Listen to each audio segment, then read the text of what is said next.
Congress party के वरिष्ठ नेता प्रमोद कृष्णम अयोध्या पहुंचे हैं। मीडिया से बातचीत में उन्होंने हिंदुओं का समर्थन करते हुए कहा कि ताजमहल और कुतुब मीनार पर हिंदुओं की जो दावेदारी है उसके अनुसार भारत सरकार को ताजमहल और कुतुब मीनार को हिंदुओं के हवाले कर देना चाहिए। उन्होंने कहा कि इन दोनों ही इमारतों पर भारत सरकार का नियंत्रण है और ये भारत सरकार के पास हैं, इसलिए भारत सरकार को इनके बारे में फ़ैसला करना चाहिए और इसे हिंदुओं को दे देना चाहिए।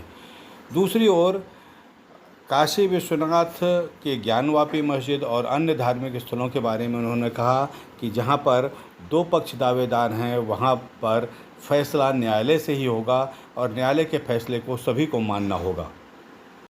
ये बहुत ही अद्भुत और चमत्कारिक विषय है, हमारी आस्था से जुड़ा हुआ विषय है, लेकिन क्योंकि मामला कोर्ट के विचाराधीन है, न्यायालय के किसी भी निर्देश का सम्मान करना हमारा परम कर्तव्य है। हम न्यायालय के फैसले का स्वागत करते हैं, पहले भी किया है और आगे भी करेंगे। ये हमारी आस्था से जुड़ा विषय है, भारत के जनमानस की भावनाओं से जुड़ा विषय है, लेकिन ये विचाराधीन है न्यायालय के।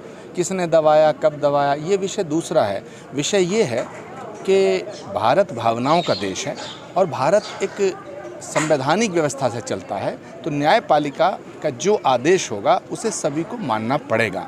जहाँ तक है इतिहास का प्रश्न, तो प्रत्यक्षम किम प्रमाणम, प्रत्यक्ष को प्रमाण की आवश्यकता नहीं होती है। मैं इस विषय पे कोई राजनीतिक बात नहीं कर। ताजमहल वाले विषय पे कोर्ट ने वहाँ के ताले खुलवाने को मना कर दिया, लेकिन अगर ताजमहल और कुतुब मीनार पे कोई विषय है तो फिर भारत सरकार के अधीन है, क्योंकि ये किसी धर्म के हाथ में तो है नहीं।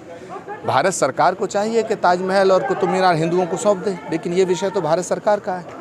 हम तो राष्ट्र के साथ हैं, देश के साथ हैं। और ब्रजभूषण शरण सिंह दोनों सब एक ही थैली के चट्टे बट्टे हैं।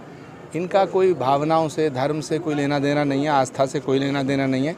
ये सब अपनी अपनी दुकान चमकाने के लिए ये सब बातें करते हैं। भारत एक विशाल देश है, भारत की संस्कृति महान है। वसुधैव कुटुंबकम, विश्व बंधुत्व, ये हमारे उद्घोष हैं। तो यहाँ कहीं इस तरह की घटिया राजनीति की आवश्यकता और ज़रूरत नहीं है। राज ठाकरे और AIMIM के प्रमुख ओवैसी, ये दोनों अपनी दुकान चमकाने के लिए इस तरह की वाहियात बयानबाजी करते हैं। इनका ना आस्था से मतलब है, ना किसी श्रद्धा से, ना किसी संस्कार से, ना किसी राष्ट्र से। ये सब अपने अपने निशाने साधते हैं। इसलिए मैं मानता हूँ कि राज ठाकरे और ओवैसी ये सौतेले भाई हैं।